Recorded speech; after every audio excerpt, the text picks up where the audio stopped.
Ladies and gentlemen, welcome back to Performance Talk. My name is Yul Gordon. I am here today with Jothan Hibben. Did I say all that right?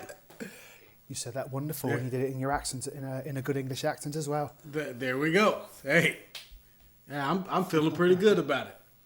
But look, we're here with Jothan today, and we're talking about what we do in this profession. And I'm going to have him, first of all, thanks for coming on. And why don't you introduce yourself to us a little bit and tell us a little bit about what you do. First off, thanks for having me. Super excited to be here. So my name's Jothan Hibben. I'm currently a strength and conditioning coach. Right now, I work for the UK Sports Institute. So within my role, I've got a real nice dynamic role. I lead the Olympic teams and Paralympic teams. So modern pentathlon and wheelchair fencing are my teams that I lead.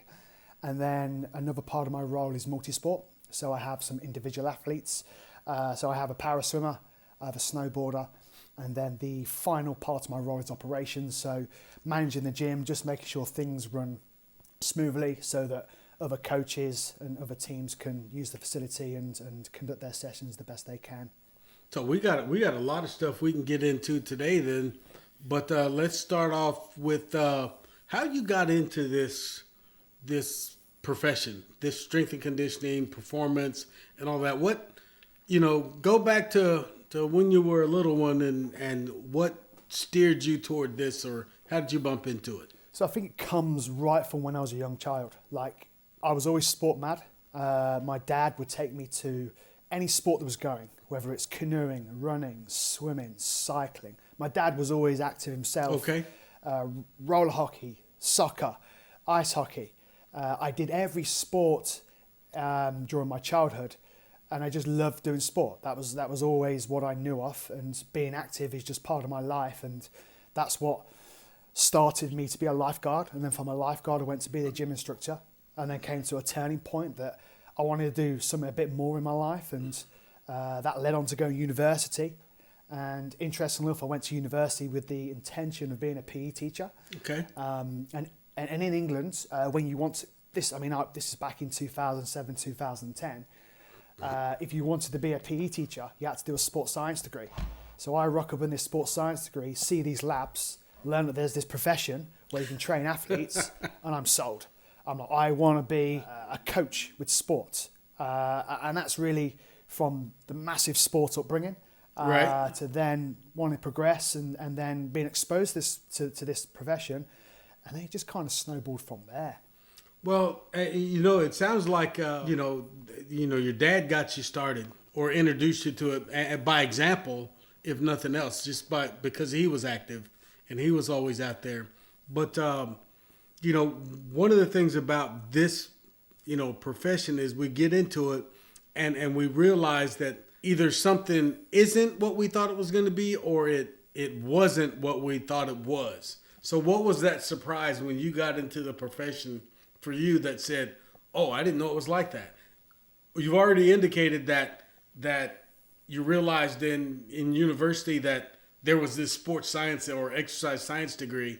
So once you got into the profession, what was that thing that said, wow, I didn't know I could do that, or wow, I didn't know that was available to me? This is probably a curveball answer, but it's the opportunity to work with very different and unique individuals. Okay. So you get to help so many people in many different ways. I'm very fortunate, we haven't touched on, but I've worked in many different roles. Right. I've worked with 6-year-old Z League ice hockey athletes or participation athletes. Right. So 70-year-old just trying to keep fit, to Olympic, to provincial. And I think the biggest thing that I never realised was that I was going to be able to meet and help and apply my knowledge to improve someone's goal, whether that is just to be a little bit better at ice hockey as a young person, whether that's to be fit and healthy as an older person, or whether it is to drive for the Olympics. And I think that's the biggest thing, and one of the most things I enjoy about my job is meeting people and meeting many different people. Okay. And helping them. Okay, so when you're let's move on now. Now you're into your first job, right? Yeah. You're into your first job. What are you thinking when you walk in the first day or the first week? after you've gone to university, you've studied all this stuff, you think you got it all, you walk in that first week, and what are you thinking? Easy. You think you know everything. Completely blinded. And like I can articulate and look back on my transition through the Dunning-Kruger effect, and even still to this day, I have moments in my career right now where, geez, I just don't know anything. But I remember probably my first role post-university, I was in New Zealand and I was working in a facility, more personal training. It was just a typical YMCA gym, and I thought I was the smartest guy there because I was the only one who had a degree. But yet there was all these coaches who had 10, 15 years experience, and right. I'm a little bit rude. I've got cocky. I think because I've got the piece of paper that I know the answers, whereas deep down, every day I was walking home, I was like, I don't know anything. But you got to put on this face because it's something that you've got this ego. It's what we as humans and S&C coaches do.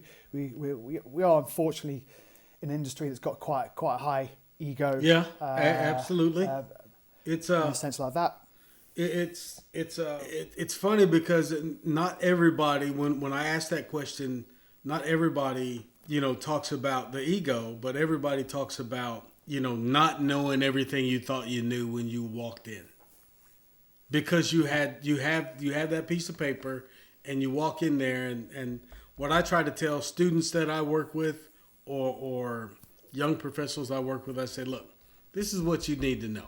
That your degree has prepared you to start in this profession. It hasn't prepared you to be the professional you will become or should become if you pay attention. 100%. I mean, I think degrees are getting better from a knowledge perspective. Right. Like Vishanki stuff, the Russian literature, they're getting that in their degrees now, but the actual art of working with humans and being able to communicate, right, the non-technical skills, which I've only dialed in probably my time previous back in China. I was never aware of them. I was aware of them, but never dialing them and linking them to myself. Right. And but like you said, it's a journey. So until you start understanding yourself and going through that journey, Absolutely. and going through these problems, like trying to coach 10-year-old ice hockey athletes, at the time you're going to hate life. Yeah. But afterwards, and if you're at the time when those situations happening for me, I was like, I don't like this. I should be working with the better people. 5 years later, I look back and I think, yeah, I did a good job there. Oh, I could have done this better. And I think it's a really critical thing that, as you said, we're preparing people, but there's a long journey to go. There's highs and lows. And as I'm sure the amount of people you speak to and I speak to, it's never-ending journey. It's a continual, especially in our industry. Right. It's continual education, it's continual development, and it's not for yourself; it's for the athletes and for the others. And I think that's where some people can get a bit mixed up on the roads at times, but that's okay because you're on a journey. Right. You said something very important there, that you continue your education and you continue to pursue the knowledge so that you can be better to help make the athlete better. Because the athlete is your reason for being there. And the focus is supposed to be on that individual person. So as you're walking through this journey and you get to that point to where you start to understand these things we're talking about now, what would you look back and tell young you to do when you walked in the door? Don't rush. My natural personality is quite fast. I'm very task orientated. I just want to get things done.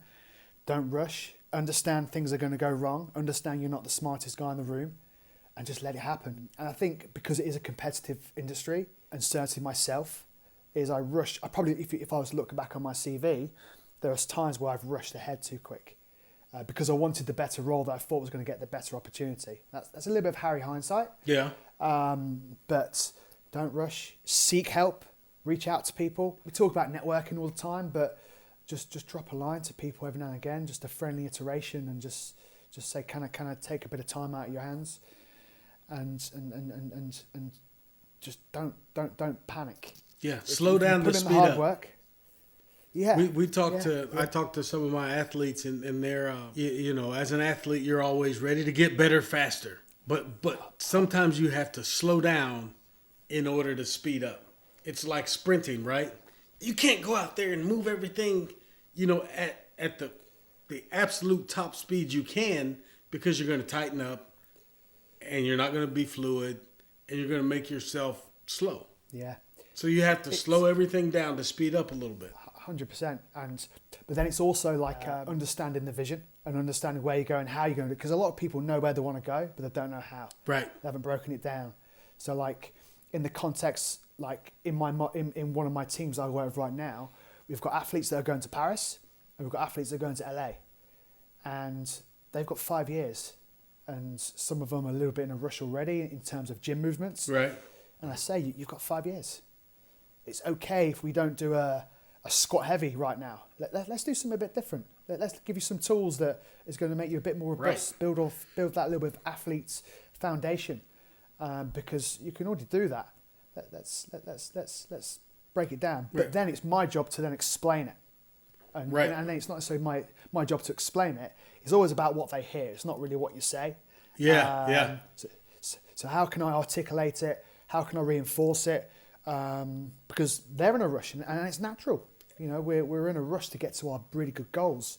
Right. And we talk about on this show, we talk about using the correct terminology a lot, and why in our field, in this profession, and historically it's been that way, but there's 8 names for one exercise, and it depends on where you go and who you're talking to, what they call that exercise. Is it important for terminology across the board for us as a profession to grow, to become uniform? Yes, because obviously Lachlan James has just put out how he describes his strength exercises, explosive strength, I know I'm guilty that I might use power, speed, strength, speed. And so I'm guilty as well. But one of the biggest critical things on transparent communication is when you work in an MDT. So not just exercise selection, but how the message is being landed collectively. Because if I have an athlete that asks me a question, I give them an explanation, then they go to the physio, they give them another explanation, and it's been verbalized differently. It's going to annoy the athletes, can annoy the athletes. Yes. And that's where I think it's critical that it's something we do. You know, I sit down with my physio and some of my teams, and before we talk to an athlete, we align ourselves. We say, this is what we're going to say, this is how we're going to say it. Right. So that if he comes, he's not going to be confused. Because as soon as an athlete gets confused, or say they do get annoyed, they start wasting a bit of energy on moaning. Because athletes like to moan. Yeah, exactly. that approach and strategy meeting with the team, with the physios, with the athletic trainers or medical personnel, with the you know, everybody except the skill coach, and then you go talk to the skill coach about how the team is communicating, and maybe you've done that before so that you're communicating in the same manner that he is or she is. We certainly try and strive for that. Right. And it's all understanding role clarity. Right. It's having the right people in the right room, because sometimes if you have an MDT and you've got people in there that they are valid, but you've got an extra 2-3 people, that's an extra 20 minutes of talking that we don't need. Right. And it goes back to the piece of aligning. So the role clarity, who's in charge is the head coach. Right. So as a support team, we're aligning to support him to make better decisions collectively to help the athletes. And once that, and in theory and verbalize what I've just said, sounds perfect, but there's always nuances. And there's always a little bit of teething, which I really like that word. But that's what high performance teams should be striving. Some teams do it fantastically. One of the obstacles we have is I work on one training base, but on 1.5 days over different things. So I'm not full time to certain head coaches. Gotcha. Whereas Modern Penn, they have a full-time performance analyst, full-time physiologist, and then have me for 1.5 days. And same with different sports. So it's also understanding stakeholders of my availability, and I'm sort of diverting a little bit, but role clarity, understanding stakeholders of your availability and where you can sort of have time to communicate. It's a big piece on the organisation piece and awareness. In performance and specifically strength and conditioning, it's important to understand your role. A lot of times, strength and conditioning coaches like yourself, you don't get to work with one team. You're working with multiples. And so you have multiple coaches, we always have multiple athletes. But you have multiple coaches, you might have multiple organizations, you might have multiple whatever. And so understanding where you fit into each spot, I think is pretty critical professionally, but more importantly, understanding that your role is a foundational role in each one of those spots. Does that make sense? 100%. Like, I think sometimes S&C coaches, and many young S&C coaches, we're the heroes. Yeah. Yeah. I'm sometimes you're right, but everyone's a hero. Yeah. And so like, it's also like, what are your principles as an S&C coach? Like, some coaches, we've got the winning exercises. Some coaches, like you said, we are just support people. Right. We're just here, one part of the team. It all works. And it's really, like you said, just understanding you are a support guy and maximizing how you could be effective. Yeah. Understanding that support drives, you can understand that support drives the whole train, because without people like us, then athletes don't necessarily get as good as they can be. Coaches take more time doing things in the conditioning and the strength world, and not so much in the skill coaching and techniques and tactics. So they get that problem. Yeah.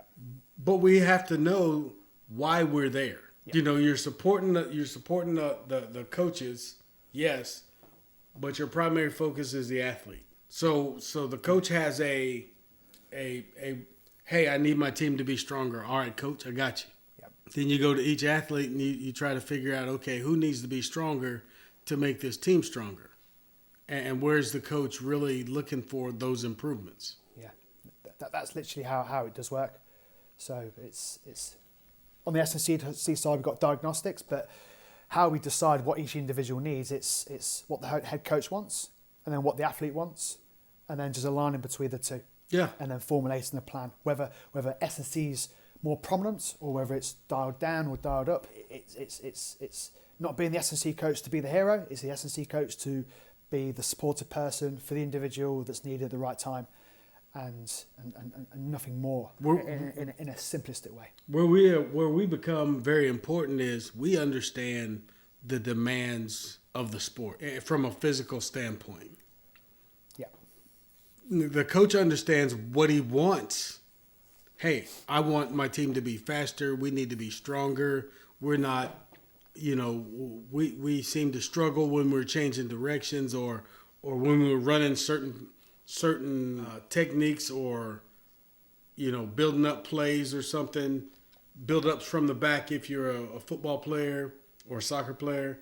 So when we're doing certain things, then we identify, okay, they need to be able to have more or better change of direction speed. Yep. They need to be stronger when they're on the ball. They need to be XXXXX. So those are the things our brains should take in. Coaches give us something else. What is your approach to marrying those two things together?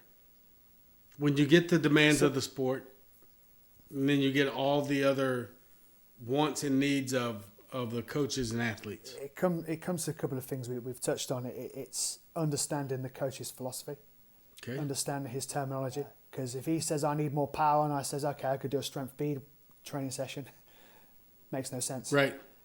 So there's that, and then it comes down to sort of being realistic. What can I change? How can I change it? And then it's understanding logistics behind it.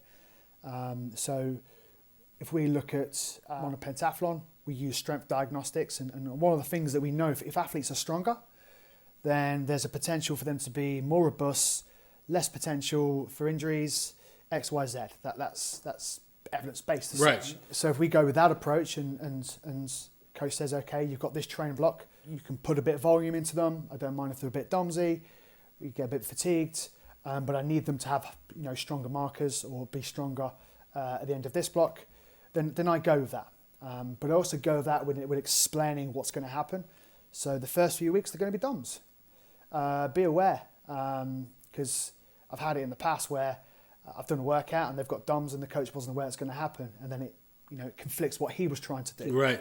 So it's having the time, understanding what they're doing, having the right terminology, what we're talking about, having some markers to sort of inform if things have gone positive or negatively, and then just assess and reassess, and then check and challenge along that way to ensure you are going right on track. And that's really what I do it in a simplistic way. Just listen to the coach. What are the problems? This is what I would do from my side that I explain to him, and just assure that and then it comes down to just reassuring that the coach understands what I'm going to be doing. Right, managing expectations. I mean, I'm trying to think of it previously. I know I've said in the past, and I probably in my younger days, S&C coach, I'm going to make him faster, stronger, bum, bum, bum, bum. Right. And it never did. And so expectations is like, okay, well, you didn't do that. Yeah. I was like, oh, okay. But now I'm a bit more of an older coach. I've gone through those experiences that I know or I'm a bit more aware of how to manage those expectations to the coach and also to the athlete. Especially for high level athletes, and that's one of the things that I learned early on. You don't go.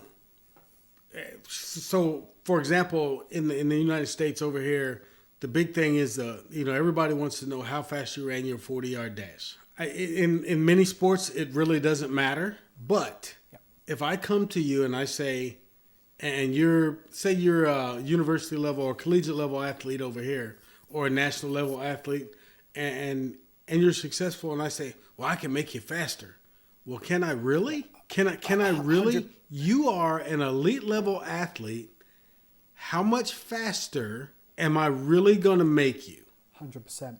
So I've got two athletes that I can talk about. One athlete does not need to be more powerful, does not need to be stronger. His goal for this year is to be robust enough so he can handle his technical sessions. His technical sessions, his sport will take care of itself. Modern pentathlon, fencing, running, swimming. Okay. And so that's how I proposed it. Like, and that aligns to him as well. Yeah. As such. And then the same for one of my wheelchair fencers. One of his impairments is that he's hypermobile. Really hard for him to develop strength because he's got atrophy. But can I have him consistent in the gym, 52 weeks of the year, that can have a little bit of him? His technical ability to do the sport, fabulous. I just need to make sure he's fit enough to be able to do that. Right. And I use that word fit. It's an arbitrary word. It's a vague word. Yeah, but that's literally my role for those two. I look at it like this when we start talking about the words. Some people use fit for everything. Some people use conditioned for everything. Well, for me there's levels.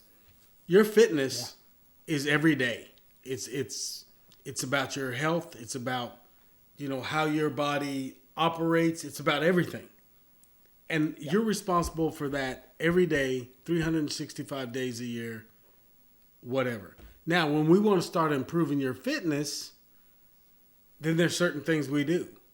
When we want to improve your conditioning for a specific event, sport, or whatever, then that's a little different than just general fitness or even advanced fitness. So, that's why, and I just step back to the terminology a little bit there, but you use that term, and I kind of agree with what you're saying in the fact that, hey, look, that's fitness. You want to be, I call it work hardening. So you want to be, you want to improve your capacity. Okay, let's take a look at your fitness first. Then let's take a look at how you're conditioning. And then we can start to get an idea of your overall capacity for the event or the sport. So no, very, very true, very true. And I use the word fitness delivery because that's the word this individual used. Yeah. And that's about being an S&C coach. We talked about terminology right at the start, like a few moments ago. But sometimes, even though we're trying to be consistent, you've also got to understand what the athlete is saying. Right. You have to. That's it's a little bit of it kind of, to use a saying from one of the cartoon TV shows, that kind of grinds my gears a little bit. But I understand, and I understand athletes are going to hear things from other coaches and other people. So you have to kind of get an understanding of what they're saying or what they mean. You just dig deep. Yeah. And I just dig deep and ask a little question. Yeah. So what do you mean by fitness? Cool. Yeah. And then might give a vague answer. And I was like, that's absolutely fine. And it's... Because if I then start giving him the X and Y's, this is the proper terminology, probably doesn't care. Yeah. And then he doesn't, and then you confuse him. Yeah. So I'm going to meet you where you are. That's it. And sometimes that's part of your job. Yeah, absolutely. So we've talked about several things, so let's just keep it rolling. We've talked about working with other professionals, working with peers, but also working with, also being in charge or having a boss. You following me? Yeah. So that's three different levels we work at as strength and conditioning coaches. Early on, we come in and we are the low man on the totem pole, and we're just trying to prove ourselves. Once we get going, a lot of our interaction, or most of our career, is with our peers. We're working together with other peers, and even in other professions to some degree. And then, we have a boss or we become the boss. Yeah. So talk to me a little bit about those three areas for you. So I guess the first level was obviously when I was learning my craft. Right. Just being a yes man. Yeah. Cool. I can follow that train philosophy. Sort of you're imitating what you're seeing around you without really understanding why you're doing it. Right. And I guess my sort of transition to my current role and to previous roles, sort of head to sort of leads, and that was starting from China when I was before here for 3 years. And that's when I started understanding myself and understanding my non-technical skills. So like when I look afar from this, so the base level is where you just learn your craft, but the next two levels is where you really start to develop your non-technical skills. So your technical skills is your S&C degrees, your knowledge, your mini courses, but this is where I've gone through the transition of really understanding my non-technical skills. And that's understanding myself. So how am I communicating within the team? I'm a fast talker normally, and I'm quite quick. So my strength is my energy, but my weakness is I talk a little bit too quick. Other behaviours, so like how you express in other things, like I show good optimism. So always trying to find a plan B, a plan C. Sometimes that can drive the physios crazy. Right. It's because I'm trying to get something done. I'm organised, and I have to be organised because of the complexity of my role. And within our domain, we have to be integral. We have to have hard conversations. We have to say things that sometimes aren't nice. And I think if you can understand your values and principles, your behavioural expressions, and like I said on my communication speech, sometimes I'm too much. I know when I reflect, I need to dial down, because I kind of touched on it earlier. Like with an athlete, it's not what they hear. It's not what you say, it's what they hear. Right. It's the same for your team. How can I be effective for my team? Until you understand yourself and you have your values and your principles that align to yourself, rather than choosing a value that doesn't resonate to you, you're not being authentic. Right. In a sense. So I think on the piece that you've just alluded to, it's really understanding your non-technical skills, and that's what I do now. So I understand my role. So when I was in China, when I was ahead, I had to try and lead. In my role now I lead my discipline, but I have a boss under me who makes the final decision. So I understand my role and I understand my behavioural expressions are the same. I'm just trying to be effective for what I can do for right now. Right. So no matter which role I hold, I'm being authentic and I'm using my values and principles because they're authentic to what I do, and I try and refine and reflect every time I go through a scenario. Okay. So an important thing there is just, you have your own values, and I think in any profession it's important to develop those values and those principles, but specifically in strength and conditioning and performance, because they mean so much to your approach. Exactly. Yeah, they mean so much to your approach. I mean, your values, in some professions, I have these principles and these values, but they don't day to day direct how you're gonna necessarily operate. In this field, you're in somebody's face every day, and you're operating every day. You're putting your values to the test every day. Do you talk to every athlete the same way? Not meaning do you tell them the same thing, but do you talk to them the same way? No, because every athlete is different. But there are some foundational values that come, that you start off with. Mine, one, I start off always with caring about the athlete.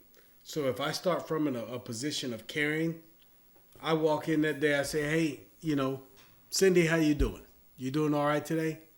Okay, what are we looking at today? What is today? And we spend 30 seconds to a minute or so just getting the feel for what's going on with Cindy that day. Yeah. And then we get into business, Yeah. But I start, my approach is to always care and to show them you care. Yeah, people care as relationships, which we hear and read, social media. It's the biggest thing, the interaction with the individual, understanding the situation, whether it's you crack a joke, you make fun of something, or if you're socially intelligent, you're aware that sometimes you need to be a bit more empathetic. Right. If you've got some information from the physio and you're passing by that individual in the hallway, it's not crack a joke time. It's like let's bring this up, or a little nod and a smile. It's been dynamic because as you said, we have so many different interactions during the day. Right. And you've got to be adaptable to that, to individuals, teams, coaches, because we're people as well, coaches. Yeah, absolutely. And it comes down to your values. Just trying to be my principles is about just being a positive individual that's effective for the team. Right. So all right. So let's. I'd like to ask this question usually in about this spot on the show. Okay. Where did you enter the profession? How was the profession when you first got in? Where is it now? And where do you think it needs to be, or where do you think it needs to go? Oh, wow. What a question. Where is it now? When I entered, it felt a blur. Nothing made sense for me. Okay. Where it needs to go now, I think the biggest learning of how I conduct myself as a coach now is non-technical skills. I never understood non-technical skills, so values and principles, until the last sort of 5-6 years.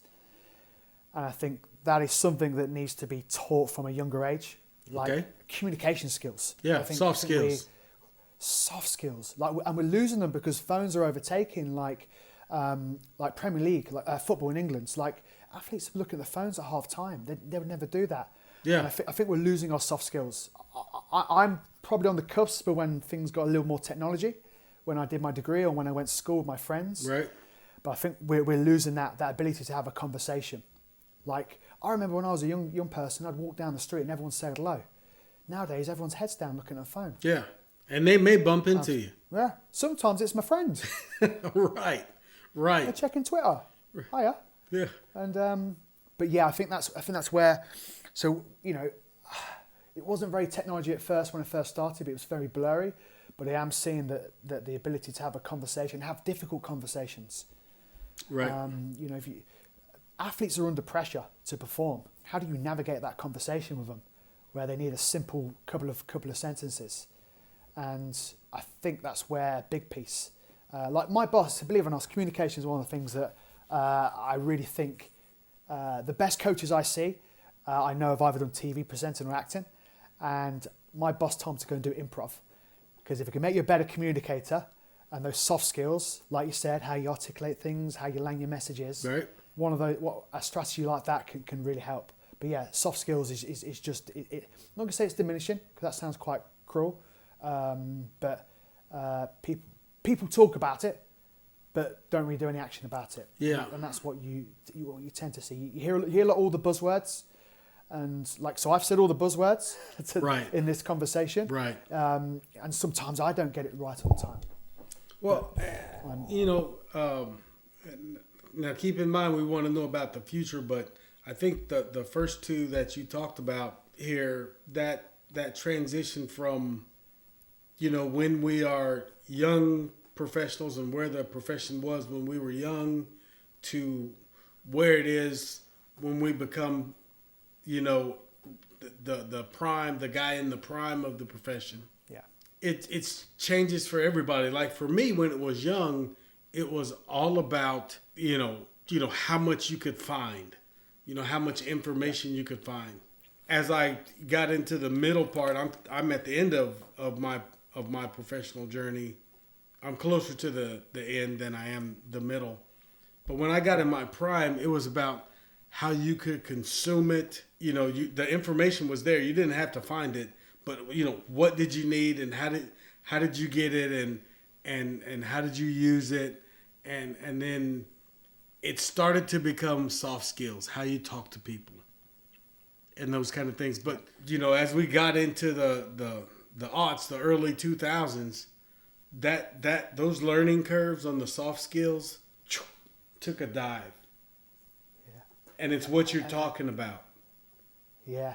I mean, alluding on to that is now we've got so much information available, and you've got all these principles and tools on your disposal that you're so, I think, not naturally, but we're so thinking about which tools to use and worried about give or take, need to have, nice to have in what you want to do for the intervention. Right. That we're sort of missing that. And no, we're not missing that as such, but we could be blind. They could be blind spots for some individuals. Yeah, I told one young lady she was doing a research project and she didn't know which tools to use to gather her data. I said, pick one. I said, Yeah. what do you look? I mean, what you're looking for is not real. It's a qualitative research project. So you just need to gather the data. I want to use the best technology out there, yada, yada, yada, yada. I said, well, you're a student. You're not going to use the best technology because you can't afford it because you're a student. I said, that's one. Yeah. I said, but find the technology that does what you need it to do. Yeah. The processes. Yeah. You need a method. You need to use stats. Yeah. Then you learn. Yeah, exactly. Yeah. And I think a lot of people love all the gizmo right now. We're very gizmoed up right now, yeah. which is fantastic. But so the one thing that I will say is we're so technology driven. This number says this, and we're very probably fixated on it on a little bit too much. Like if you do this might be going a bit sort of off track. No. You do a strength diagnostic. Someone's got amazing, peak force. Right. And it's like, okay, you're strong, but you move like not very efficient. Yeah. But we're relying on the number, and so the coaching eye. The coaching eye says you're strong. Better. Yeah. I think coaching eye's got better. Yes. Because people are aware of it. Yes. And it's come from the Outies gang, like Dan Paff and Stu McMillan. Like yes. The coaches, because coaches used to tell you that it's all about the eye test, and I was like okay, the eye test can be an indicator, but it can't tell you everything. Yeah. You know what I mean? Well, yeah. Their peak strength is this. Their number is this. Their speed is this. I said, but what does it look like all together? Yeah. What are the numbers when you put all that together? Is it equaling what you want it to equal? Well, I don't know. Maybe we just need to. And I'm saying I was brought into the sport world, and I was very fortunate to have some very good high school coaches who were forward thinkers, and they brought in and used weight machines before it was being done in the late 70s in high schools. Wow. So they brought it in, and they the track coach, the football coach, the wrestling coach, all the coaches, man, they were students of. They're one of the reasons I got into this. Yeah. Because I realized that, hey, not only can I get better, but you can help make other athletes better when you're done being an athlete. Yeah. So, but okay, so I slid off to the side a little bit. I got off track. That's okay. I like stories like that. But one of the things I like to think about is is, and I held this one on purpose, is where the profession needs to go. So What does it need? yeah, where does it need to go? We know where it is. We know where we know that we need to get better on our soft skills, but where as a profession do we need to take a purposeful step to or towards? AI Okay. is going to start dominating. So we need to understand how AI can help us to be better coaches before AI overtakes us as coaches. Ah, yeah. I have this conversation with my boss, and he makes me more aware of it than it is. But like, we've got all these online coaches, and if you type into ChatGPT, I quite like ChatGPT. If you want a quick summary of a load of knowledge, like I'll type Dan Baker power strength training just for like a quick little recap, I go there. But you can get a lot of pretty decent information from ChatGPT or AI, and that we need to work with it before it takes over, because it's got all the information.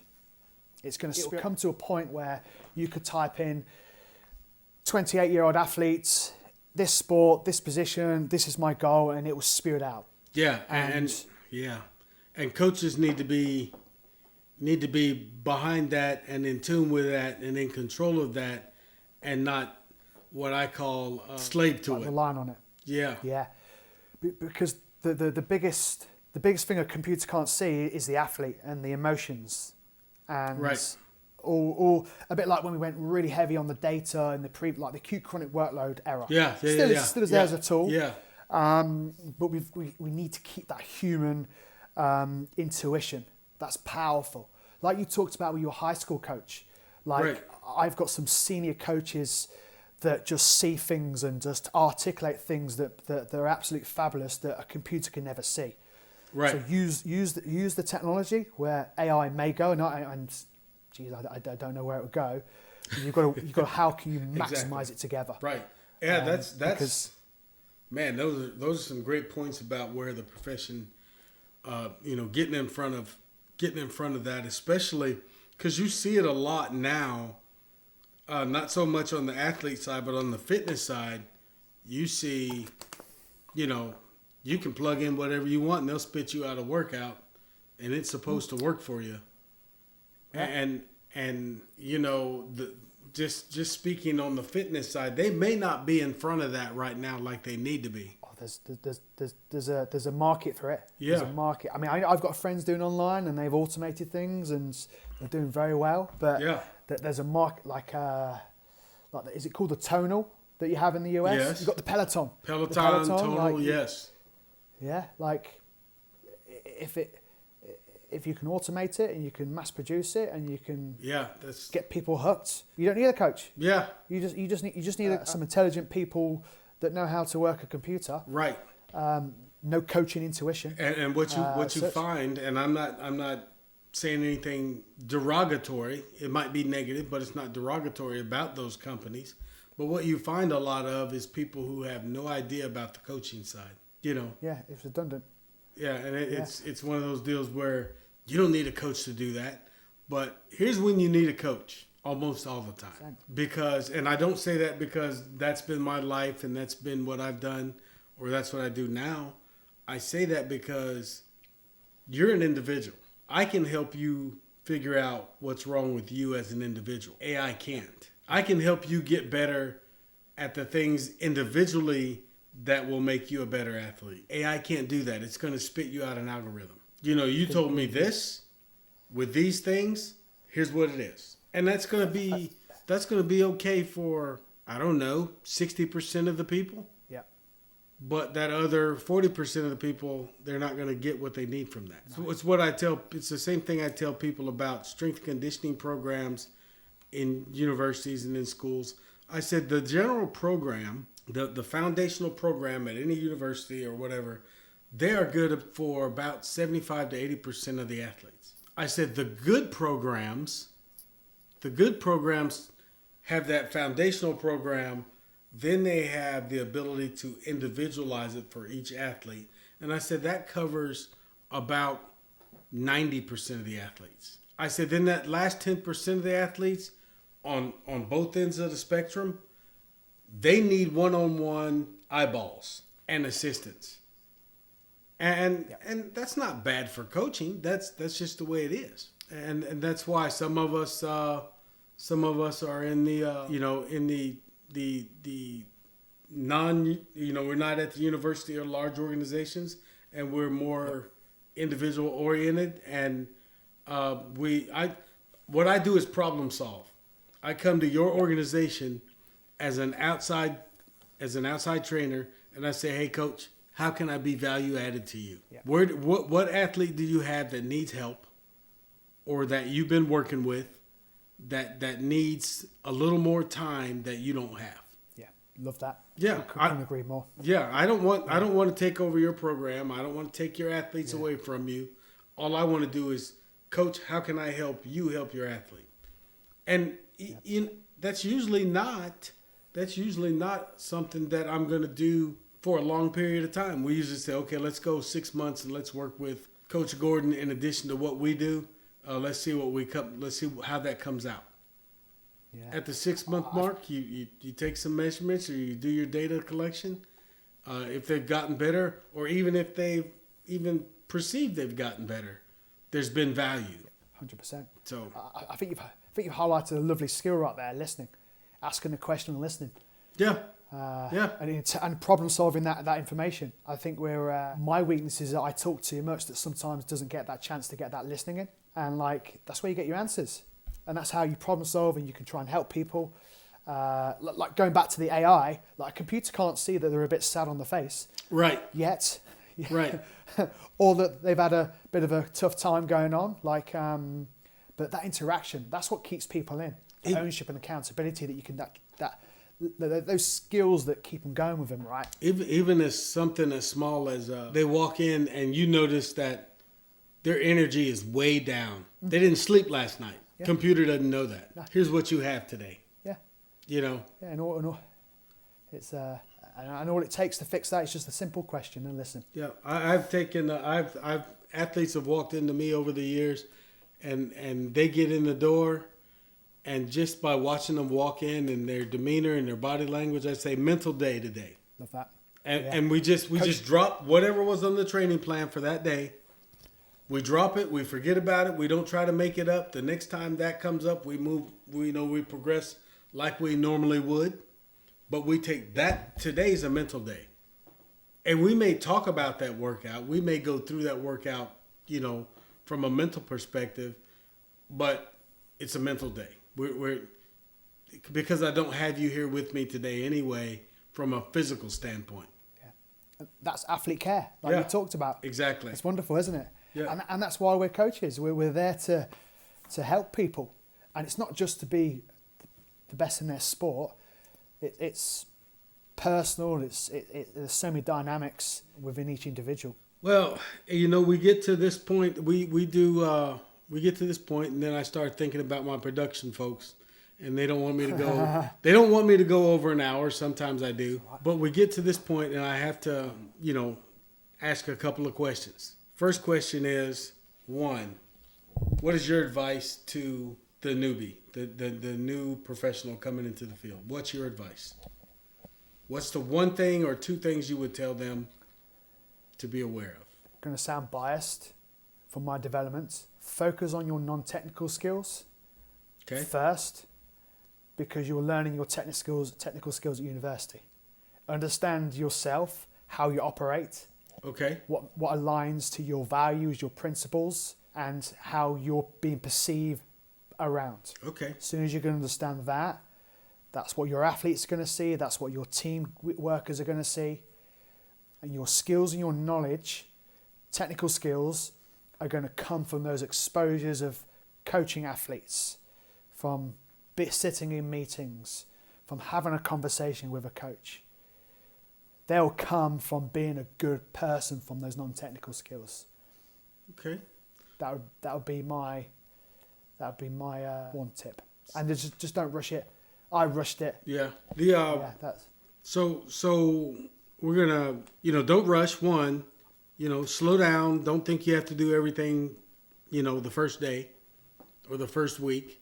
But those non-technical skills we've touched on a couple times, and those communication skills, those soft skills, we know that they're important, and that's great advice. So the second question that I always ask towards the end, if I can remember it now, is what are your plans?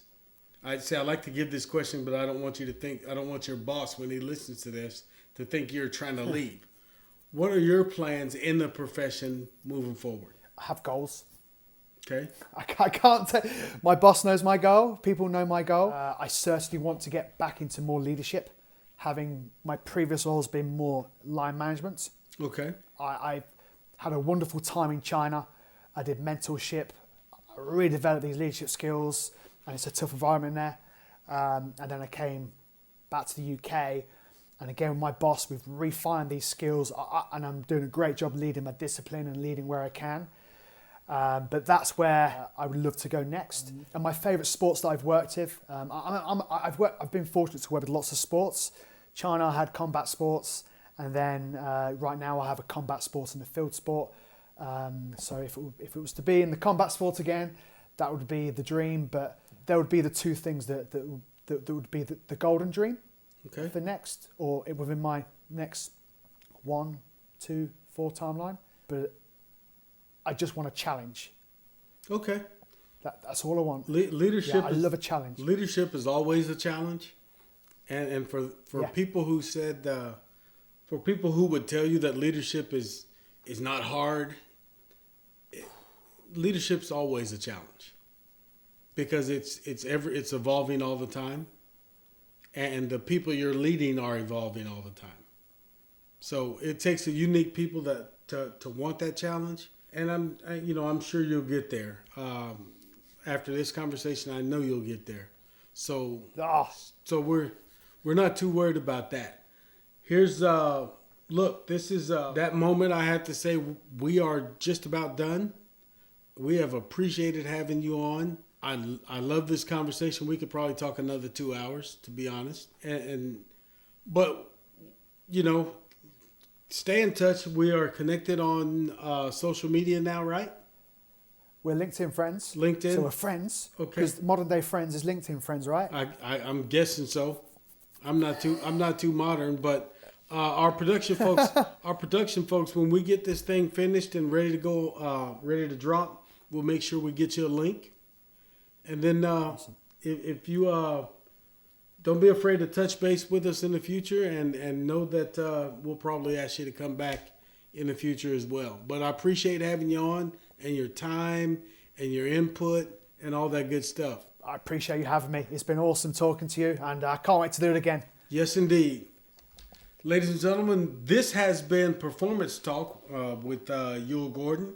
My partner today wasn't here, but I always mention him because he's my partner. Chris Costa couldn't be with us today, but he'll be back for the next one. Our guest today was Jothan Hibben, and we thank him for being on. And this has been Performance Talk. We're out.